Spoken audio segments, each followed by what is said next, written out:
Hello Houston, this is Tom here with Tom Sells Houston Homes and Walzell Properties.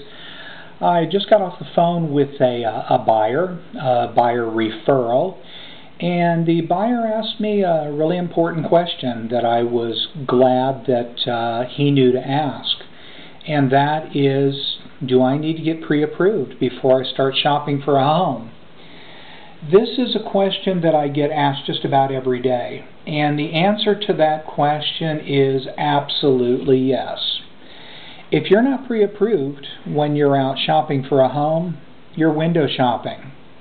And there's nothing wrong with window shopping, but when you window shop, you always run across the possibility of finding exactly what it is that you're looking for. The problem is, if you're not pre-approved, you can't buy it.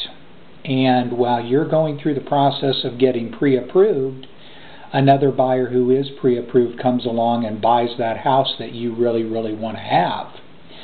So getting pre-approved for a mortgage is not a difficult process at all, but it is something that requires some research. Loan approvals are not all the same, loan costs are not all the same, loan types are not all the same, and loan officers certainly are not all the same.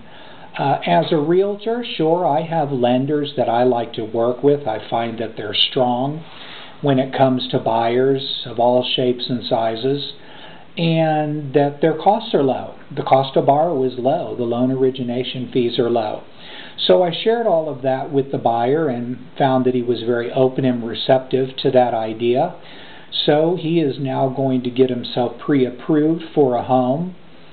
In addition to doing that, he is also going to be shopping for a home on Tom Sells Homes 2000 at yahoo.com and TomSellsHoustonHomes.com.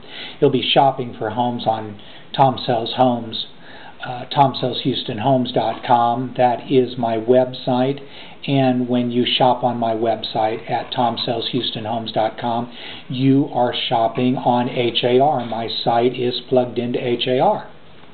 So now he's going to get his pre-approval done, and he's going to shop for a home at TomSellsHoustonHomes.com. Once he finds some homes that he wants to look at, we're going to go out and take a look at those houses, and I'm going to take that all-important pre-approval letter that my buyer has got from his lender, and I'm going to take that back to my office with me. I'm going to write up a contract with an offer price that the buyer is comfortable with, and we're going to send that contract offer over to the seller and the seller's agent with that all-important pre-approval. If we get the contract, if the seller accepts our offer, the listing agent, the seller's agent, and myself, we're going to execute that contract, and we are going to go into escrow. What I mean when I say that we're going to go into escrow, we are going to send the escrow amount to the title company. The title company will be the title company that the seller has chosen, since we're going to assume that the seller has agreed to pay the owner title policy insurance. I find that whoever agrees to pay for the all-important owner title policy insurance is the side of the table that chooses the title and escrow company. So we're going to assume that the seller is agreeing to pay for the owner title policy insurance. So the amount of earnest money that the seller is requiring will be sent over to that title company by the buyer. We're going to assume that it's 1% of the purchase price. In addition to that 1% of the purchase price that the buyer is going to send over to the title company, the buyer is also going to give up what we call the option fee. The option fee is the amount that the buyer pays to the seller so that the seller will stop entertaining offers while the buyer goes through the period of discovery. The buyer is going to hire a TREC licensed residential home inspector and is going to have an inspection done on that home so that the buyer really knows what it is that they're buying. This is all going to happen during this option period. The buyer may want to have other inspections done. They might want to have the roof looked at. They might want to have the foundation looked at. It's entirely up to the buyer what they want to do during that all-important option period. So that option fee goes over to the seller, which the buyer is in a sense paying for that right to do that.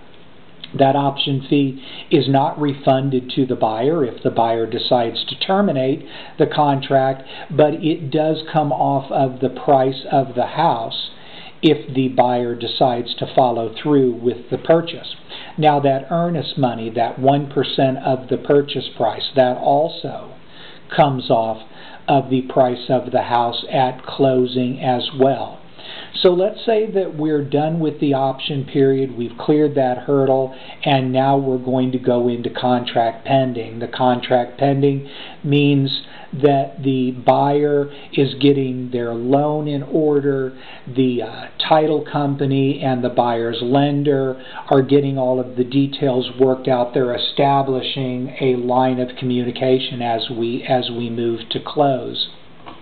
That can usually take as little as 20 days. It can take up to 6 weeks.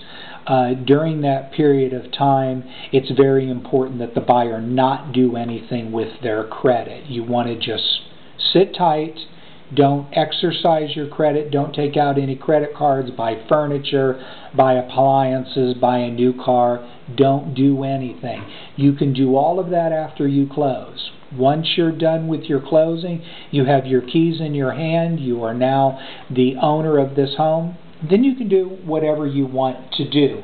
But it's important that we get from that initial contract date through that all-important option period, get into that pending period, and work our way until close. This is a simplified version of what it is to purchase a home, but it still hits on all of the important things that a buyer goes through when they're shopping for a home. Again, the buyer wants to get pre-approved with their lender, get all of their tax returns in, their statements of income, their proof of monies on hand so that the seller knows that they can close, that the buyer knows that they're going to have enough money to close in order to be able to make it to the closing, close on the deal, get those keys in their hand, and then be a homeowner. So again, that's a simplified version. There can often be much more to it, but as a buyer, you can be sure that those steps will be the main steps along the process of becoming a homeowner.